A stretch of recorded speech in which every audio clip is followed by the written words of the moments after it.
Bonjour à toutes et à tous, on se retrouve en ce début d'année 2023. Alors comme vous pouvez le voir, on a un super micro. On va voir là pendant 40-45 minutes, on va essayer de le faire assez rapide. Tout ce qu'il faut savoir pour votre e-commerce sur le début d'année, les bases à respecter, toutes les strates marketing à mettre en place pour que ça parte très très fort pour vous. Axel, tu veux te présenter rapidement? Ouais, carrément. Tiens, je te passe le micro. Ah, c'est vrai qu'on a investi cette année, hein. On a investi. J'espère que vous allez bien. Déjà, bonne année à tous, meilleurs vœux. J'espère que vous êtes prêts parce qu'il va y avoir beaucoup de contenu. On est en grande forme pour 2023. On est en pleine Mm. forme. Je pense qu'on a même beaucoup trop d'énergie. Ça va être compliqué à gérer. Enfin bref, donc pour me présenter, moi c'est Axel Lutin, je suis un des fondateurs du coup de BrainLab. Ça fait depuis quelques années maintenant que j'entreprends. J'ai à côté aussi une autre boîte qui s'appelle Time Enjoy. C'est une solution qui permet de centraliser l'ensemble des données événementielles et touristiques des territoires. Et du coup, pour la partie BrainLab, on accompagne tout simplement des e-commerçants sur leur activité, que ce soit en termes de content et de budget acquise. Je pense qu'Alex, tu vas reprendre la parole pour te présenter aussi et détailler un peu plus l'agence pour ce Webi. Yes, putain, c'est pratique de se le passer. Ouais, bah du coup, moi j'ai Père et Fiche à côté, qui est le futur leader mondial de la restauration rapide de poissons. Et avec Axel, on a fait BrandLab ensemble. En vrai, c'est assez simple. C'est une agence de grosse marketing où du coup on accompagne les marques e-commerce à scaler via de l'ADS et du content. Donc sur de l'ADS, on va piloter tout ce qui va être Meta, Google, Pinterest, Snapchat, TikTok, YouTube, bon, toutes les plateformes sociales en plus de Google. Donc en 2022, on a spend à peu près 1,8 million pour l'ensemble de nos clients. Et à côté de ça, on fait aussi toute la partie content. Donc soit les ads, vraiment format motion, UGC, qui vont être à destination de toutes vos campagnes sociales, soit le content organique qui du coup sert à être posté sur maintenant votre plateforme, TikTok, Instagram. Et donc sur ça, on produit entre 60 et 100, 120 créas en fonction des mois, donc mensuellement. Donc voilà, donc ça c'est à peu près pour les chiffres, ce qu'on fait. Et je vous propose qu'on attaque directement et qu'on rentre dans le vif du sujet. Du coup, en 2-2, là, c'est un petit overview des marques avec qui on travaille. On a travaillé sur l'année. Donc, beaucoup de marques e-commerce, du B2C comme du B2B. En termes de répart, on est à peu près à 70% B2C et 30% B2B. Avant de vous lancer dans toute une stratégie d'acquisition, de déployer plein de moyens humains, financiers, de temps. Ce qui est important, c'est qu'il y a 3 étapes, enfin 3 phases essentielles à respecter pour nous. Donc c'est pas le sujet du Webi, mais on vous les a remis. C'est vraiment des indispensables et il faut être au clair avec toutes ces questions parce que si, vous faites pas bien le travail en amont, derrière ça va pas suivre. Et typiquement, c'est comme si vous construisez une maison et qu'il y a pas les bonnes fondations, le bon ciment, il y a pas l'architecte n'a pas respecté le brief, la maison elle va être un peu border et s'il y a une tempête, tout va s'écrouler. Donc, les questions à se poser, qui est votre client cible? Je les passe rapide, hein. Si après vous avez des questions par rapport à ça, vous nous direz, mais vous pouvez trouver des réponses hyper détaillées sur Google déjà en posant ces simples questions. Maintenant, il y a même ChatGPT qui peut répondre à toutes ces questions pour vous. Mais du coup, c'est important d'identifier son client, trouver votre positionnement. Quels sont vos points de différenciation? Est-ce que vous avez une vraie proposition de valeur? Est-ce que votre offre est clairement définie?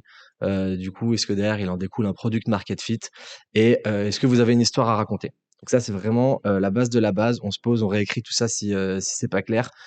Parce que si le produit ne tient pas la route et n'est pas un peu unique et a un vrai avantage concurrentiel sur le marché, rien ne suit derrière. Ensuite, quand vous avez fait ça, l'idée c'est de se créer une identité cool. Donc ça veut dire comment en fait je fais en sorte que ma marque elle soit attractive visuellement. Donc d'un simple coup d'œil sans qu'on ait le temps de lire et tout, on se dit putain cette marque a l'air cool.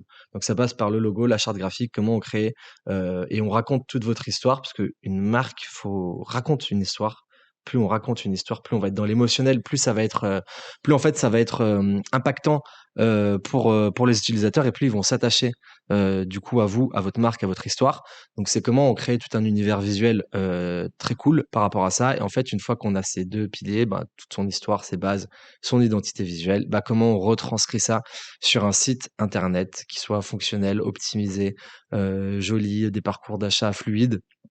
Et voilà, si on a les 2 premières étapes, mais que le site il est dégueulasse et qu'il fonctionne pas, le site, il rame, il y a des points de friction de partout sur le parcours utilisateur, forcément on va avoir beaucoup de perditions et donc ça ne sera pas rentable et efficace pour vous. Donc, 3 étapes, on pose les bases marketing, l'identité, on crée le site. Et en fait, ça, c'est vraiment les 3 prérequis qui sont pour nous à chaque fois qu'on travaille, on collabore avec une marque, qui sont obligatoires. Si ces 3 étapes ne sont pas respectées, on ne travaille pas avec la marque parce que sinon notre travail sera, c'est comme si on ramait un peu avec une cuillère dans l'eau, avec une fourchette dans l'eau. Que ce soit avec nous ou avec quelqu'un d'autre, c'est un indispensable pour vous, pour après, derrière, même si vous gérez tout en interne, pour après commencer à mettre les moyens et à scaler petit à petit votre activité.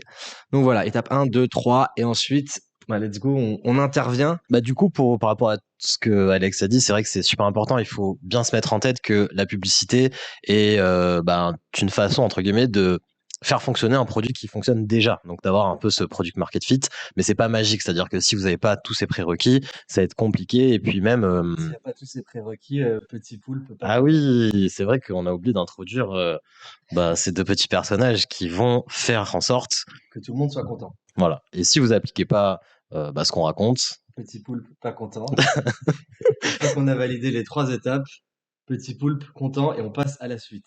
yes, nickel. Bon, du coup, Petit poulpe content pour le moment.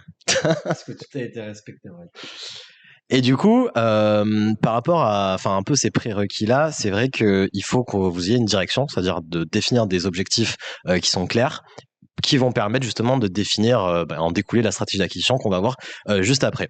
Donc première question, c'est quel est votre panier moyen? Déjà le connaître, votre marge, forcément parce qu'il y a des coûts publicitaires, donc on va voir les coûts d'acquisition qui sont à prendre en compte pour voir si vous pouvez être rentable, parce que faire du CA ne peut pas forcément dire être rentable sur votre stratégie d'acquisition, donc ça va être important à voir. Quelle est la rétention de votre client, parce que en fonction de votre service, de votre produit et certains marchés, vous pouvez potentiellement des fois être à perte ou avoir des très peu de marge pour l'acquisition d'un client parce que justement il va recommander dans l'année. Est-ce que vous faites déjà ce qu'on disait du CA, c'est-à-dire est-ce que vous vendez déjà sans faire d'acquisition? Ça veut dire que forcément vous avez déjà peut-être un marché que vous avez trouvé, un produit qui fonctionne et là vous voulez aller à l'étape supérieure. Quels sont vos coûts d'acquisition? Donc définir ce qui va aller aussi avec votre marge, les KPI, donc un peu avoir, par exemple là on parle de 2023, quel est un peu vos objectifs sur par exemple le premier trimestre, le deuxième trimestre, comment vous voyez les choses et du coup pouvoir allouer les budgets en fonction et forcément le retour sur investissement par rapport à l'ensemble de cette strate. Donc ça c'est vraiment tous les points à poser sur un fichier Excel pour avoir un peu une direction de là où vous voulez aller avec votre marque. Ouais, c'est vraiment du mathématique, c'est-à-dire vraiment, en fait, comme que ce soit pour un business, pour du perso, je vais prendre, pour un business, pour du perso, il y a des objectifs, des lignes à cocher, et tout le monde fait ses erreurs, même nous, on les fait encore sur d'autres trucs et tout, mais c'est se poser et avoir juste un peu de bon sens et comprendre en fait où on veut aller et par quels moyens. Et en fait, via des indicateurs, on voit si on est dans le rouge ou si on est dans le vert. Et du coup, là, typiquement, si on n'a pas fait ce travail en amont, en fait, on sait pas, on avance à l'aveugle et on sait pas si on va bien travailler, si on est content, si la boîte se porte bien. C'est très très compliqué. Donc une fois qu'on a fait ça, petit poulpe content. Et en fait, après, là, l'idée, c'est qu'on attaque avec direct la strate d'acquise, sachant que pour tous les e-commerçants qui nous regardent, on sait que l'année a été difficile, puisque le marché du e-commerce fait à peu près moins 20%, quand le retail en physique, il fait plus 20% environ, à 2-3% près. Et on était dans un monde où, sur les 3-4 dernières années, en plus il y a eu le Covid, tout le monde ne jurait que par le e-commerce. Il y avait des boîtes qui se sont scale via juste Facebook, Google Ads, et on pensait que ça allait monter aux milliards même. Mais là, on voit en fait que le monde est un peu en train de revenir à la normale, et l'hypercroissance du e-commerce est un peu en train de se calmer. Et donc là, le mot d'ordre sur 2023, enfin l'objectif de beaucoup de marques, c'est comment on passe sur des stratégies omnicanales, donc c'est-à-dire qu'on couple plusieurs leviers digitaux, mais aussi de la présence physique pour avoir tout un écosystème qui à terme est périn et rentable, parce qu'on voit bien qu'aujourd'hui une marque, c'est pour ça qu'on met en avant beaucoup le produit, enfin qu'on a insisté dessus, c'est qu'aujourd'hui une marque qui a pas un bon produit, elle peut monter à peut-être 1 million de CA, un truc comme ça, peut-être aller 2-3, mais ça ira pas plus loin parce qu'il y aura pas de rétention, pas de fidélisation, et que la publicité coûte forcément beaucoup plus cher aujourd'hui, malheureusement.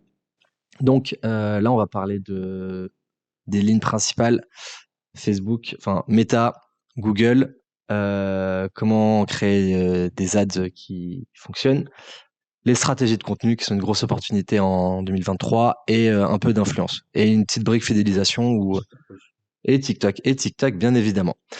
Donc on attaque de suite. Allez. Yes, du coup on va rentrer dans le vif du sujet directement. Donc effectivement, comme disait Alex, enfin nous on a beaucoup de marques qui viennent nous voir et qui, enfin, on va dire, chouinent un peu parce que effectivement, bon, les coûts d'acquisition ont augmenté, je suis plus rentable sur Facebook, etc. Et que à ce moment-là, on pouvait juste user un levier et scaler vraiment très très très fort, sans forcément se poser toutes ces réflexions. C'est pour ça qu'on insiste aussi là-dessus, tous les prérequis de base pour poser sa stratégie.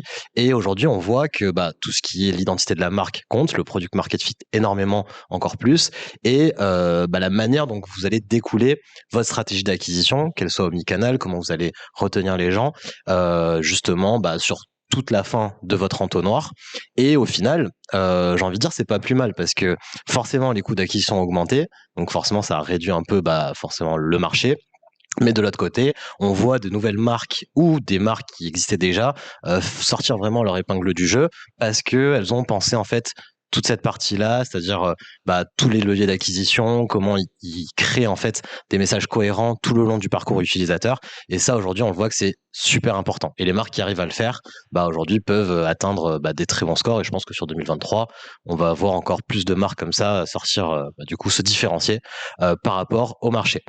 Donc du coup là on vous a fait un peu un template sur comment vous allez pouvoir créer votre stratégie d'acquisition du coup sur 2023 pour faire en sorte que déjà l'ensemble des canaux peuvent communiquer de manière cohérente ensemble, c'est-à-dire par exemple pousser des ads sur Facebook mais derrière aussi sur Google ou sur Instagram, et que l'utilisateur en fait ait un message cohérent en fonction de l'endroit où il va se trouver dans votre entonnoir. C'est-à-dire forcément la partie du trafic froid, donc les gens qui ne connaissent absolument pas votre marque, quel est le message que vous allez leur faire passer, quelles sont les promesses par rapport à votre produit ou votre service, comment vous allez adresser ensuite la partie un peu plus tiède, c'est-à-dire les personnes qui vont vous suivre sur les réseaux sociaux, qui ont déjà vu votre vidéo, quel est le message que vous allez adresser, et après derrière, comment vous allez déployer votre offre, comment vous allez convertir, est-ce que c'est de l'exclusivité, est-ce que c'est du code promo, est-ce que c'est une période entre guillemets, une nouvelle collection. En fait, un peu essayer de mapper tout ça et que l'ensemble des canaux que vous allez utiliser, que ça soit du Facebook, du Google, du Facebook, du TikTok, enfin du Insta, pardon, je dis deux fois Facebook, soit cohérent. Du coup, là, vous avez un peu cet entonnoir par rapport à votre marque, donc funnel 1, funnel 2, funnel 3, funnel 4. Après, vous pouvez bien évidemment en faire autant que vous le voulez, pas trop non plus, pour pas disperser trop les investissements.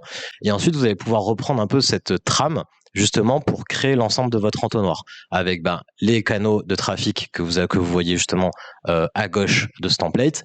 Quel est le message marketing que vous allez adresser avec les différentes promesses, donc que ça soit sur l'ensemble des canaux pour que ça soit cohérent. Et derrière aussi quelque chose qu'on voit qui est super important des fois sur des clients, c'est que il faut que tout soit coordonné. C'est-à-dire que si votre créa certains messages marketing avec une certaine promesse et qu'on le retrouve aussi sur le copywriting, sur votre landing page, il faut aussi qu'on retrouve ce même message. Et c'est ça qui va aussi permettre d'améliorer vos taux de conversion. Et c'est pour ça que la manière dont vous dressez votre funnel est super importante pour que l'ensemble du parcours soit cohérent, peu importe les canaux d'acquisition. Donc on voit que on va travailler cette partie-là. Ensuite, comment vous allez renforcer la trust, quoi. En gros, comment vous créez du trust par rapport à votre produit ou votre service. Donc là où on va pouvoir mettre des formats, peut-être témoignages, du social proof, des UGC, potentiellement aussi mettre de l'équipe en avant, votre équipe, les fondateurs, etc., qui vont permettre de renforcer, d'humaniser entre guillemets votre marque sur peut-être une étape plus trafic tiède de votre entonnoir. Et après, comment vous allez convertir, quelles sont les offres que vous allez mettre en place, etc., etc. Donc ça, vous pouvez reprendre exactement ce template et le faire en fonction de l'ensemble des canaux que vous allez utiliser et par rapport à funnel 1, funnel 2, funnel 3 pour que tout communique ensemble. Et justement, vous allez pouvoir traquer les performances de chacun de ces leviers avec les différents KPI que vous voyez ci-dessous, et vous allez pouvoir les challenger justement par rapport à votre plan de base qu'on a cité juste avant. En fait, je suis rajouté un truc, ouais. Juste en 2-2 par rapport à ça, pour mettre un exemple un peu concret, C'est comme si vous avez un resort 5 étoiles en plein milieu du désert. Donc vous l'avez bien créé, c'est-à-dire que vous avez travaillé justement votre produit, votre rapport qualité-prix, l'expérience client, ce que vous voulez. Le resort est magnifique, donc tout le branding et tout, c'est top. Et à côté de ça, bah, l'expérience, une fois qu'on est dedans, elle est géniale aussi. On comprend directement où sont les activités, comment trouver sa chambre, le personnel est super agréable. Sauf que bah, du coup, vous avez tout fait ça, donc c'est vos 3 premières étapes, mais vous êtes en plein milieu du désert et personne vous connaît. Donc en fait, nous, c'est à partir de ce moment-là vraiment où on intervient, en fait, on aide bah, du coup la planète entière à faire en sorte qu'ils découvrent votre resort 5 étoiles, qui a une expérience client de malade.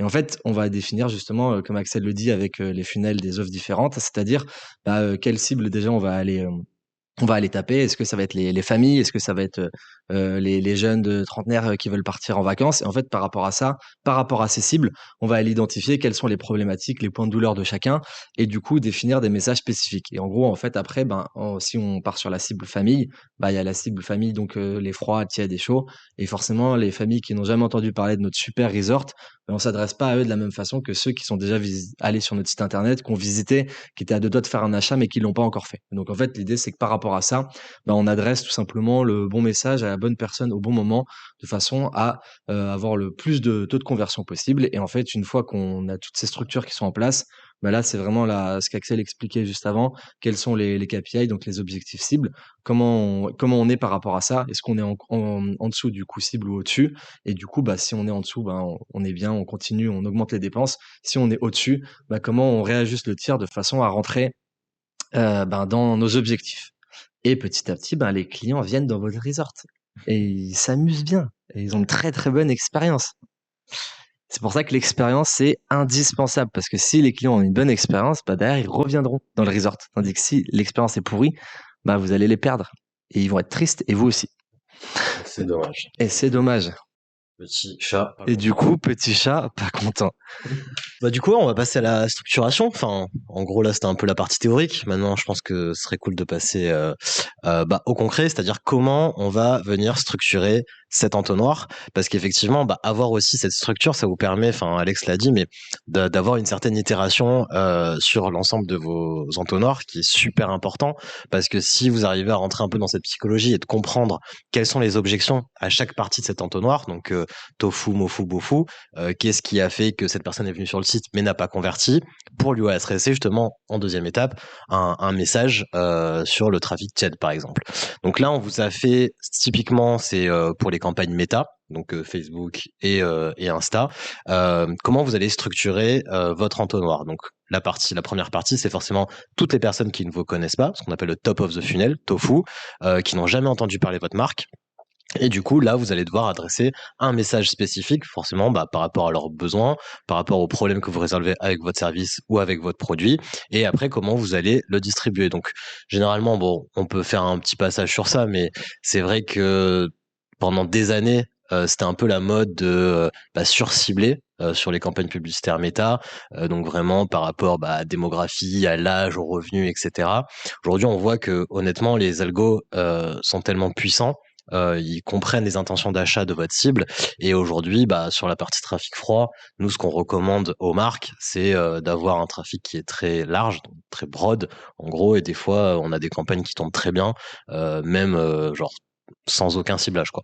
Donc ça vous permet justement bah, de donner, enfin de laisser justement à Meta la possibilité d'aller chercher vraiment qui est votre audience, parce que des fois aussi on se rend compte que certaines marques ont vraiment des préjugés par rapport à leur cible, et au final on se rend compte qu'il y a d'autres marchés qui sont assez ouverts par rapport à leurs produits, et ça permet aussi de pouvoir tester ça assez rapidement.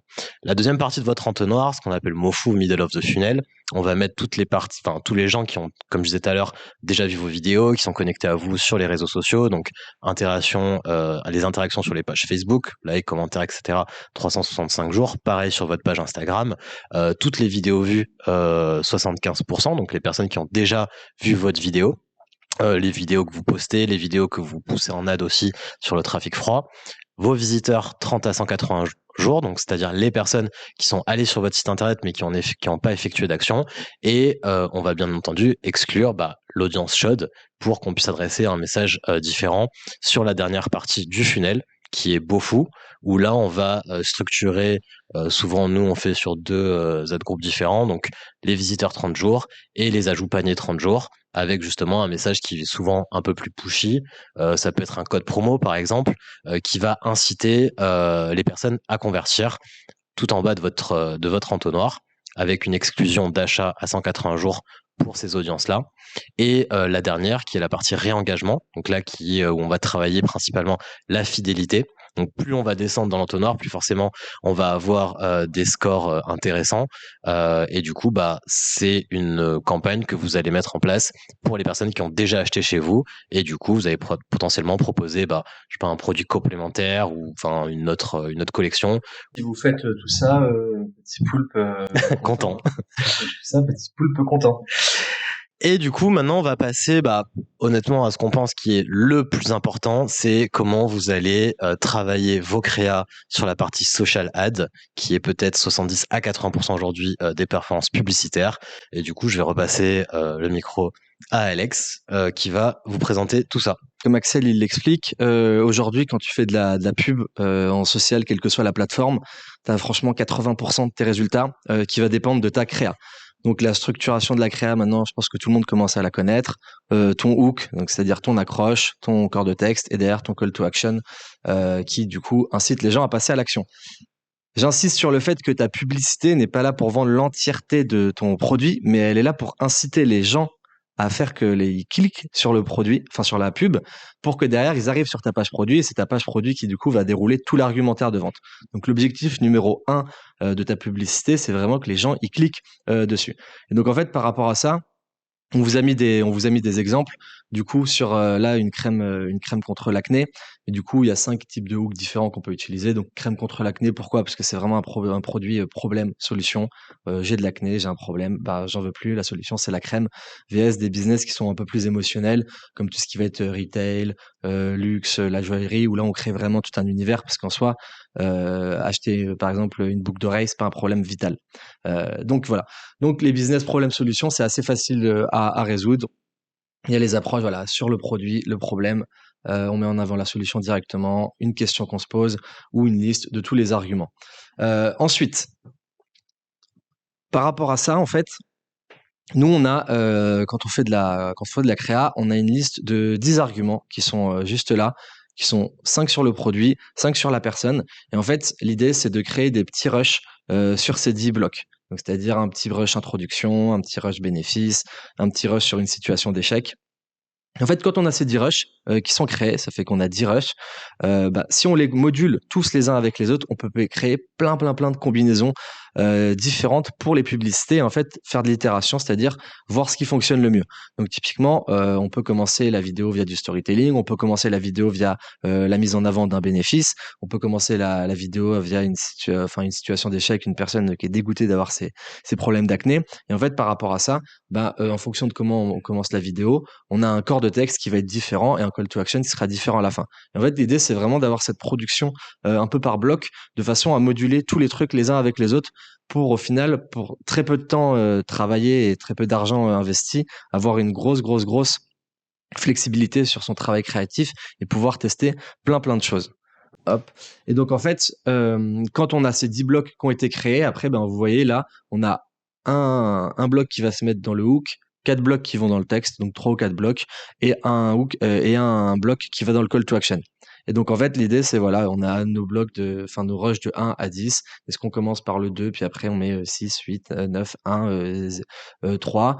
Comment on module tous les trucs et du coup par rapport à ça, on a une très grosse possibilité de créa, sachant que du coup, les 10 rushs qu'on a fait sont potentiellement 10 hooks. Donc déjà, on a sur 10 variantes et à voir après comment on amène notre publicité. Donc si vous respectez déjà tout ce travail, vraiment le hook, c'est le plus important. C'est du coup comment j'amène bien mon problème et ma solution. Et donc en fait, vu que vraiment la créa, ça va être 80% de vos résultats à chaque fois sur les publicités. Si on prend l'exemple là, de la crème contre l'acné et qu'on a ces 5 hooks différents, vous voyez que c'est hyper important de les travailler et d'avoir la réflexion parce que là, typiquement, si je prends mon produit, donc mon produit, ça va être cette crème. Donc j'ai pas de crème, on va dire que c'est une crème contre l'acné. C'est-à-dire cette crème contre l'acné a été sold out 5 fois de suite. Donc là, il y a une vraie social proof qui est mise en avant et une vraie intrigue qui se crée autour du produit. Si je prends directement le problème, c'est n'utilisez plus de maquillage pour cacher vos boutons. Ça veut dire, hop, derrière, on va enchaîner sur le texte en mode, utilisez cette crème. Si on arrive directement avec la solution, c'est cette crème a guéri mon acné en 2 semaines. Donc, typiquement, on peut montrer notre peau avant, après, comment elle est clean maintenant et comment elle était un peu esquintée auparavant. Une question sur le problème.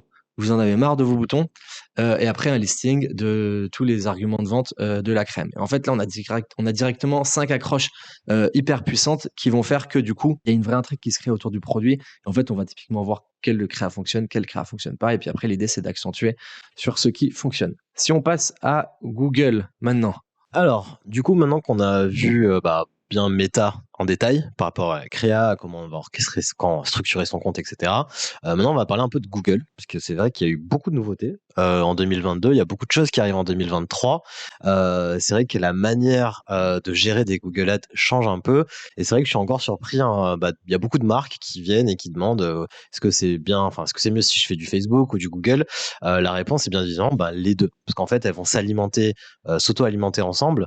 Il y a pas mal de choses aussi qu'on va pouvoir découvrir par rapport même à la psychologie, aux termes de recherche que votre client va chercher sur Google, qui vont nous permettre aussi de définir des scénarios de créa sur Facebook. Et bien évidemment aussi un élément qui est super important, qui est il ne faut jamais se reposer sur une seule source de trafic. Parce que forcément, si demain il y a un truc Facebook marche plus forcément bien ou l'inverse, vous avez toujours en fait un levier d'acquisition qui peut être fonctionnel. Et ça, c'est quand même super important à comprendre pour 2023, pour votre marque et pour l'ensemble de votre stratégie. Donc du coup, on va faire un rapide récap des nouveautés de Google Ads et après on va vous expliquer concrètement comment on va structurer tous les comptes de nos clients e-commerce pour cette nouvelle année.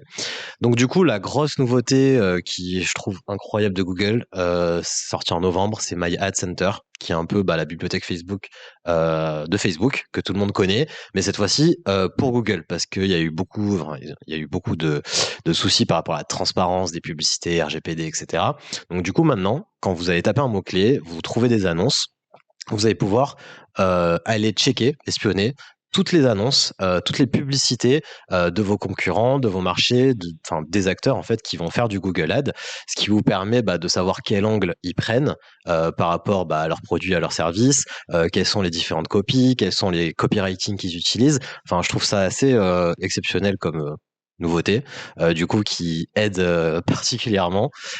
Et en fait, pour le retrouver, c'est super simple. Vous avez une petite flèche à droite de l'annonce. Quand vous tapez sur le réseau de recherche, vous cliquez sur voir plus de publicités. Et là, vous avez toutes les publicités de la marque sur Google Ads, que ce soit sur Shopping, sur le Search, sur YouTube, etc. Donc, qui est quand même une ressource assez incroyable. Le deuxième, rapide, c'est que par rapport à tout ce qui est audience, on va voir la fin des lookalike, enfin Facebook lookalike audience sur Google à partir de mai.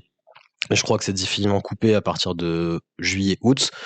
Donc l'idée, c'est un peu, si vous avez encore des audiences, enfin des campagnes qui tournent sur ça, de commencer à faire le transfert et à switcher dans ce premier trimestre.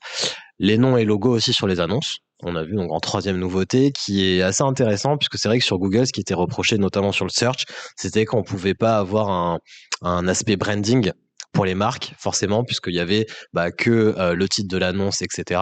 Donc ça, c'était le premier point. Maintenant, on peut déjà mettre le logo de la marque, ce qui est quand même cool par rapport au branding de la marque. Et le deuxième côté aussi, c'est que il y avait beaucoup forcément de fausses annonces, d'usurpation, puisqu'il n'y avait pas forcément d'identité de marque. Donc en fait, tout le monde pouvait un peu envoyer des ads n'importe comment, ce qui est à peu près révolu pour cette année 2023 et intéressant. Et après, nous, un quatrième point qu'on va particulièrement regarder, on ne met pas en place pour le moment, mais je trouve ça intéressant quand même à faire de la veille, parce que toute la partie audio commence à prendre une ampleur, au niveau des podcasts, etc., assez incroyable. Et je pense va continuer sur 2023. Et du coup, Google a lancé des publicités audio qu'on va pouvoir intégrer directement dans les podcasts, donc à surveiller de près. Maintenant, pour passer directement sur la structuration des comptes Google, pour aller dans le concret, c'est vrai qu'il y avait pendant des années une certaine manière sur Google Ads de mettre tout sur la partie search. Donc toute la partie sémantique des mots-clés, la recherche en amont était super importante. Et des fois même, je m'en rappelle encore il y a 2 ans, on était en manuel CPC par mot-clé directement, ce qui était ultra chronophage et qui était quand même assez long à gérer et pas tout le monde pouvait le faire. Aujourd'hui, Google se rapproche de plus en plus du fonctionnement de Facebook avec des algos qui sont toujours de plus en plus puissants, qui comprennent encore mieux les intentions d'achat de votre cible. Et justement, l'idée, c'est plus de rentrer dans dans ce surciblage, de laisser l'algo aller chercher un maximum de placements pour aller convertir du coup directement sur votre site internet. Et là, c'est les 5 campagnes. Enfin, c'est la structuration des 5 campagnes qu'on va conseiller, que nous on met en place pour nos clients au sein de l'agence, que vous voyez du coup directement à l'écran. Donc la première qui va être la campagne search directement, donc la basique de Google où dedans on va inclure toute la partie nom de marque, compétiteur et du coup la partie search sur les besoins, comme parlait Alex tout à l'heure de crème contre l'acné. Du coup ça c'est toute la partie ciblage des mots clés pour résoudre le problème d'acné. Donc ça, on va les mettre dans des campagnes search. La deuxième, c'est la campagne shopping, du coup pour les e-com, où là, on va venir segmenter par catégorie. Par exemple, on a des e-commerce, ça va être pantalons et robes. Potentiellement, vous vendez ces 2 types d'articles.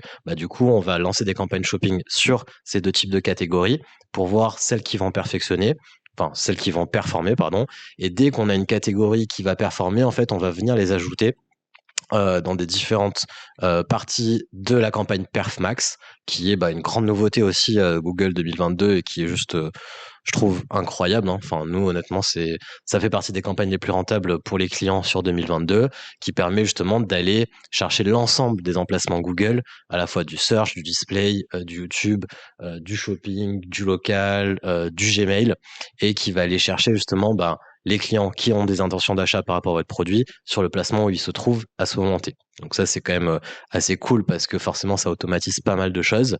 Et du coup, nous, la strat, c'est qu'on va venir chercher des catégories qui fonctionnent sur Shopping pour les intégrer dans nos campagnes PerfMax et justement avoir une possibilité de scaling beaucoup plus simple puisque derrière, on va juste augmenter les budgets des campagnes PerfMax pour venir, entre guillemets, scaler ces différentes catégories de produits.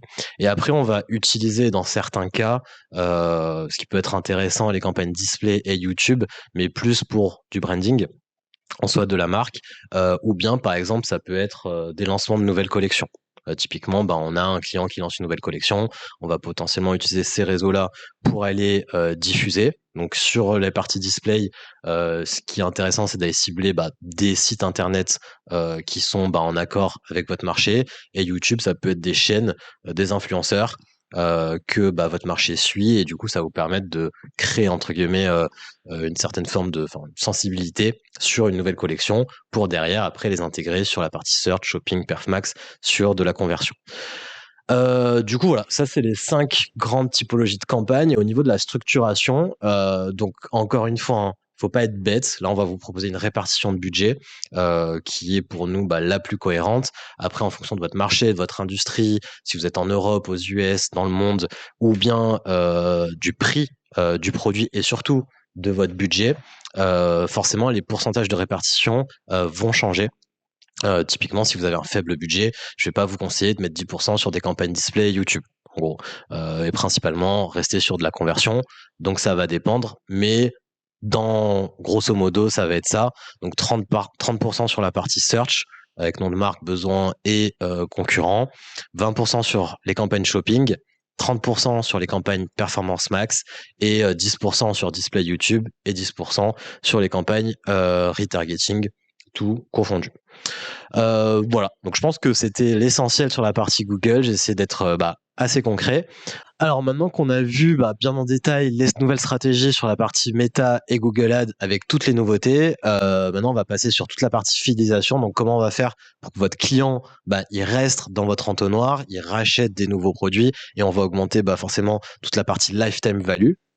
Et du coup je vais laisser Alex en parler pour la partie mailing, SMS et tout ce qu'on va pouvoir mettre en place. Merci beaucoup. Ouais, juste sur la partie fidélisation, ça passe essentiellement par tout ce qui est emailing et SMS.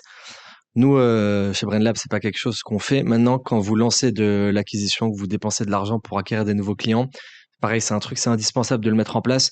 On va pas rentrer dans le détail de ouf sur ça. Là, on vous a mis 3 séquences qui sont obligatoires à faire, clairement. C'est vraiment, je pense, sur l'échelle des skills de la fidélisation, c'est le niveau 1 sur 10. C'est vraiment un indispensable, à savoir pour les paniers abandonnés, pour toutes les personnes qui s'inscrivent à votre newsletter, et pour toutes les personnes qui sont des acheteurs, du coup, comment vous les réengagez derrière. Donc l'idée, en fait, c'est que sur du panier abandonné, généralement, c'est une séquence de 3 mails qui va être sur une période de 2 à 3 jours. Sur la partie newsletter, ça va être un enchaînement de mails qui souvent peut aller de 7 à 10 mails sur une période de 30 à 45 jours.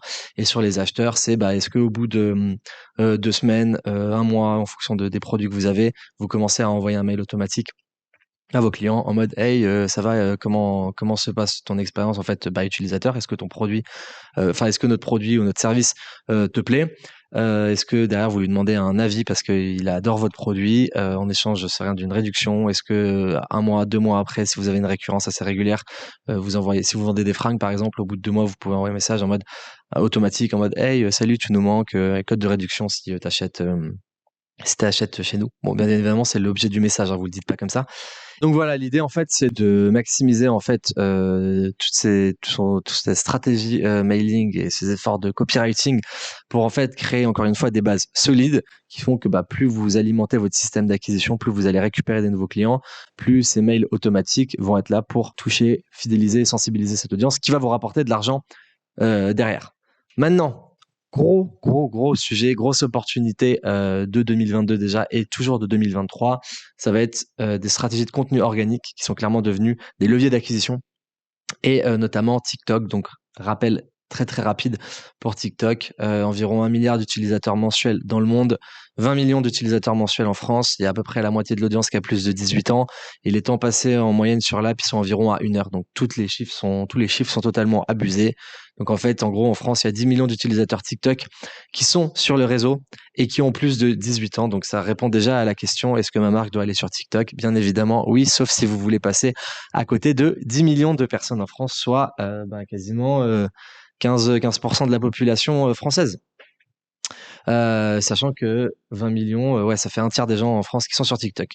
C'est une énorme opportunité. Là, je vous ai mis les chiffres qui sont à date sur à peu près les 3 dernières semaines. Donc, on enregistre ça début janvier, donc sur, on va dire, du 10-15 décembre à aujourd'hui.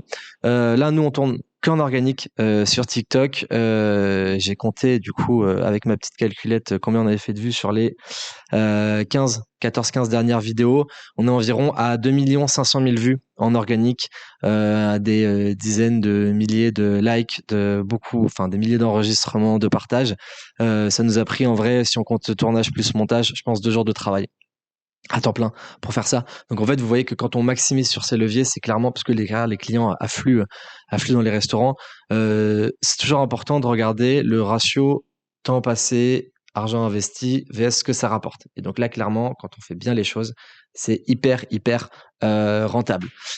Pourquoi en plus de ça, on parle de TikTok, mais le format vertical, vraiment, il est aujourd'hui présent sur toutes les plateformes et il va arriver de plus en plus même sur les plateformes existantes.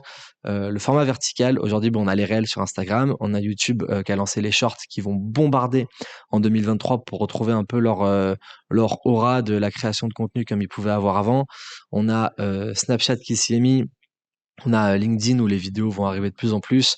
On a Facebook qui sont en train de retravailler à fond, pareil, ce format vertical short. Donc en fait, l'avantage aujourd'hui, c'est que via un contenu vertical, on peut aller taper toutes les plateformes. Et nous, pour ça, justement, on utilise une plateforme qui s'appelle Repurpose. Donc en fait, dès qu'il y a une vidéo qui est publiée sur TikTok, elle part automatiquement sur toutes les autres plateformes.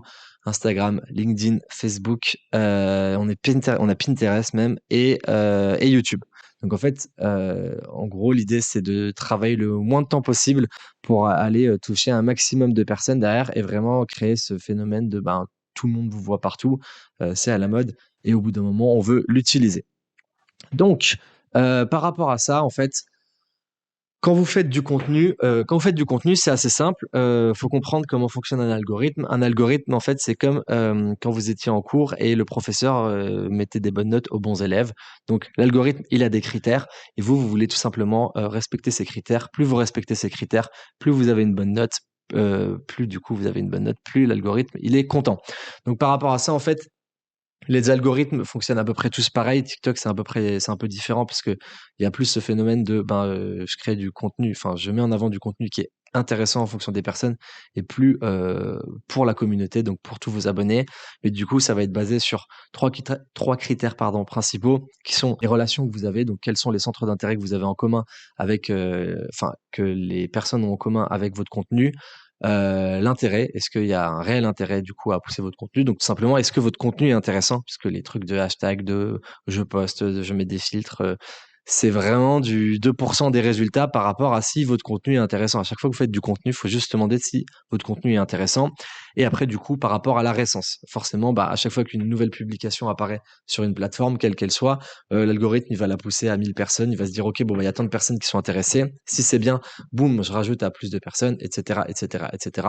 Si c'est nul dès le début, il dit, OK, bon, euh, c'est pas intéressant, donc le contenu part aux oubliettes petit à petit. On est aujourd'hui sur du contenu qui est périssable très rapidement, mais qui du coup est beaucoup plus rapide à produire. Donc il y a un avantage, un inconvénient. C'est pour ça qu'il faut pas non plus passer 8 ans à faire une vidéo à chaque fois. Donc en fait, quand vous faites du contenu, faut vraiment la question numéro un à se poser, c'est est-ce que mon contenu est pertinent, intéressant? Est-ce que mes sujets vont intéresser ma communauté? Est-ce que ça va apporter de la valeur? Bon, et du coup, par rapport à ça, on vous a mis une liste d'exemples de sujets, donc typiquement qui là sont du contenu à destination de vos comptes de réseau, Instagram, TikTok, qui sont pas du coup du format pur publicitaire. Et donc il y a plein de possibilités, mais l'idée c'est de montrer tout son univers de marque. Donc on la présente, le storytelling, comment on met en avant certains aspects marketing, comment on reprend des trends d'actualité, on les adapte à notre marque, est-ce qu'on va interviewer des clients, des gens dans la rue. Et en fait, typiquement par rapport à ça, l'idée c'est vraiment, pareil, encore une fois, la question à se poser, c'est quand je fais tout ça bien, comment j'arrive à faire en sorte que, sans vendre directement, parce que quand on fait du contenu comme ça, on est là pour éduquer, informer, etc., j'arrive à donner aux gens l'envie d'utiliser mon produit ou mon service. Typiquement, par exemple, moi sur Père et Fiche, dans la food, on a des gros plans hyper zoomés avec des très belles couleurs sur les produits, histoire que vraiment l'objectif, c'est que ça donne faim. Moi, l'objectif, c'est pas d'avoir 10 millions d'abonnés si personne vient au resto, c'est de récupérer des clients parce que je veux trouver une rentabilité dans ça. Si vous montrez un produit, vous avez, j'en sais rien, un service de massage, faut montrer à quel point les gens sont bien et enfin sont détendus quand ils se font masser dans votre centre, tout simplement parce qu'il faut qu'on arrive à se projeter et se dire, tiens, mais j'ai envie de tester ce truc. Donc ça, c'est vraiment l'objectif principal à mettre en place une fois qu'on commence à avoir des bonnes strates de contenu, c'est comment du coup on arrive aux gens, enfin envie de donner aux gens cette utilisation de produits et de services. En gros, là aujourd'hui, pour conclure, c'est que vraiment les stratégies de contenu, du coup, faire du contenu organique via un téléphone, donc en investissant 0 €, c'est vraiment un énorme levier d'acquisition parce que TikTok a un niveau de viralité qui est tellement monstrueux que petit à petit, toutes les plateformes se calquent à TikTok, à savoir Instagram qui a refait la même chose avec Réel, YouTube qui arrive avec les shorts, etc. Et en fait, du coup, tout simplement, en gros, faut comprendre que plus votre contenu il est intéressant, plus l'algorithme va le pousser. Donc c'est vraiment la réflexion à avoir, c'est comment je fais du contenu intéressant, parce qu'en fait, plus votre contenu il est intéressant, plus des gens le regardent, et vous en fait, vous êtes en train un peu de dealer avec l'algorithme, c'est-à-dire que l'algorithme il veut qu'il y ait le maximum de rétention sur sa plateforme, parce que plus les gens restent, plus lui il pousse un peu des publicités, et c'est comme ça qu'il gagne de l'argent. Donc en fait, les utilisateurs, que ce soit vous, moi, quand on est sur Insta, TikTok, on est en mode légumes là à scroller un peu sans but en attendant de trouver des petites pépites et à chaque fois que on trouve une vidéo qui nous intéresse, on va la regarder. Si en plus de ça, on clique sur le créateur de la vidéo, qu'on arrive sur son compte et qu'on voit plein d'autres vidéos intéressantes, on va encore passer plus de temps sur la plateforme. Et typiquement, ça, c'est exactement ce que l'algo veut. Donc en fait, si toutes vos vidéos sont hyper quali, l'algo, il va se dire, sur n'importe quelle plateforme, il va se dire, OK, lui, c'est un très très bon élève parce que il fait à fond son job de rétention d'utilisateurs sur la plateforme. Et du coup, grâce à lui, j'ai plein de gens qui restent sur la plateforme. Et du coup, moi, je peux pousser plein de publicités et donc gagner plein d'argent. Donc en fait, par rapport à ça, encore une fois, on en revient au l'objectif numéro un, c'est comment je fais du contenu intéressant qui du coup va faire en sorte que les gens restent sur la plateforme pour que l'algorithme soit content. Dernier levier, on en parle rapidement, mais l'influence, ça reste toujours un énorme levier en 2023. On va dire que les stratégies d'influence changent petit à petit, mais par rapport à ça, il y a deux stratégies principales. c'est soit on fait des partenariats rémunérés avec les influenceurs qui généralement sont des plus grosses personnalités, voire des célébrités. Donc on paye sur une opération de notoriété, sur une opération où on veut de la vente directe, et du coup on pilote ça un peu à la rentabilité. Soit on fait du micro et du nano-influenceur, donc c'est tous les plus petits influenceurs qui du coup souvent vont pas être rémunérés, des fois oui, des fois non, mais qu'on peut rémunérer en produits. Donc si voilà, je vends des crayons gris, bah j'envoie des crayons à tout le monde et ils font des petits placements sur ma marque. Et donc ça, encore une fois, l'avantage de ça pour moi, c'est applicable à toutes les marques. Toutes les grosses marques qui font des 10, 50 millions à l'année, 100 millions, le font toujours. Quand on fait de l'influence, pour moi, il faut aller taper à tous les niveaux, nano, micro, macro, et gros profil célébrité. C'est qu'en fait, on va être capable d'aborder toutes les typologies de profils, et plus votre marque est vue, plus elle a de potentiel, et plus les gens vont avoir envie de l'acheter. C'est un peu le même phénomène que quand il y a une série Netflix qui sort. Là récemment, il y avait eu la série Wednesday, il y a eu Squid Game. Pendant une semaine, 2 semaines, tout le monde en parle. Et tout le monde en parle tellement que, bah, au bout d'un moment, vous dites, bah, putain, je suis obligé de regarder ça parce que là, je comprends plus rien. C'est genre, c'est trop à la mode, faut que je le fasse. Donc, en fait, l'objectif, quand vous avez une marque, c'est exactement d'aller taper le même niveau de hype. Et donc, le phénomène un peu macro et nano-influenceur, c'est bien parce que ça vous permet de faire énormément de volume. Et en plus de ça, dans les débuts de votre marque, ce qui est cool, c'est que souvent, vous avez des stocks, des produits, mais pas beaucoup d'argent à investir en marketing. Donc, ces personnes-là, bah, elles peuvent faire des placements juste contre du produit. Donc pour vous, c'est bien parce que ça vous fait de la visibilité, des ventes derrière en échange de produits sans investir des euros en coût marketing tout simplement. Donc si on résume, vous avez votre resort 5 étoiles dans le désert, incroyable. Et vous avez bien posé toutes vos bases, c'est-à-dire que vous avez un bon produit, une bonne expérience client, un bel hôtel, donc toute une belle DA, et à côté de ça, l'expérience client qui va correspondre à votre site, la navigation, elle est hyper fluide. Les gens, quand ils viennent chez vous dans votre resort, ils savent exactement où aller, comment trouver leur chambre, comment trouver tel ou tel type d'activité. Donc ça, c'est vraiment l'indispensable. On a tout bien posé. Ok, et maintenant, qu'est-ce qu'on fait? Ben, on a besoin de faire en sorte que la planète entière connaisse notre resort, notre produit, et à quel point notre expérience client, elle est incroyable. Donc en fait, à partir de ce moment-là, on commence à mettre en place des stratégies d'acquisition. Donc, il y en a quand même beaucoup, en plus du SEO, de l'affiliation et tout. On n'a pas parlé de tout, mais les principales que nous, on exploite régulièrement, du coup, ça va être la partie ads, donc via le social, Meta, Pinterest, Snapchat, TikTok, et la partie Google. Donc, toutes les ads, comment derrière on crée des bonnes ads pour faire en sorte que ces stratégies d'acquisition publicitaire convertissent.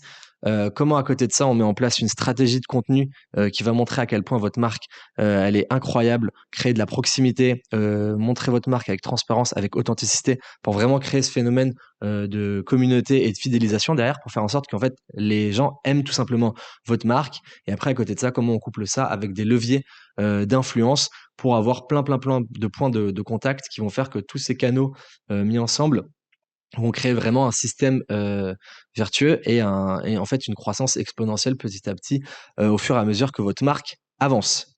Et quand vous faites tout ça, petit poulpe content. T'avais quelque chose à rajouter? On va clôturer du coup le webinaire. Effectivement, enfin pour rejoindre tout ça, c'est vrai qu'aujourd'hui, des leviers d'acquisition, il y en a plein. On n'a pas eu le temps de tous les traiter. Il y en aura encore demain. Mais ce qu'il faut vraiment comprendre et ce qu'on a voulu vous transmettre dans ce webinaire, c'est la manière dont vous allez mettre en place en fait votre stratégie, justement avec un process qui est assez concret, enfin que vous pouvez respecter, et surtout comprendre justement quel est le vrai besoin en fait de votre audience, mais pas non plus que le besoin qui est ce qu'on appelle un besoin superficiel, mais quel est le besoin profond pour justement aller chercher votre stratégie d'ad, votre stratégie de contenu, quels sont les créatifs que vous allez mettre en place, quel est le copywriting que vous allez utiliser sur vos ads, sur Google, sur le social. Et ça aujourd'hui, c'est de plus en plus important, et je pense même que toutes les marques qui n'ont pas compris en fait, qui comprennent pas, qui vont pas de manière profonde dans cette recherche de besoins sur leur marché vont forcément un peu disparaître, parce que aujourd'hui c'est de plus en plus compliqué. Il y a de plus en plus d'acteurs présents sur le marché, les coûts augmentent, et je pense qu'aussi, enfin moi de manière générale, je trouve que c'est plutôt cool, au contraire, puisque ça permet justement, comme on disait tout à l'heure, à des marques de se différencier vraiment par leur talent, par leur créativité, par le produit qu'elles offrent, et quand tout ça est bien mis en place, justement ça peut faire de la magie et nous, on est là justement pour vous accompagner à créer cette magie. Nous, du coup, on travaille sur BrainLab essentiellement avec des marques e-commerce B2B ou B2C. Et à côté de ça, on travaille avec des marques qui investissent au moins 5 000 € en publicité par mois, ce qui, du coup, nous donne, nous, en fait, matière à travailler correctement pour pouvoir avoir des résultats pérennes. Et puis après, on vous donne les contacts de tous nos clients qui sont super satisfaits des collaborations qu'on fait ensemble parce que nous faisons un travail merveilleux, incroyable et fantastique. Donc, merci d'être resté avec nous pendant tout ce webinaire. Bonne journée et n'oubliez pas, l'objectif c'est toujours que Petit Poulpe soit content.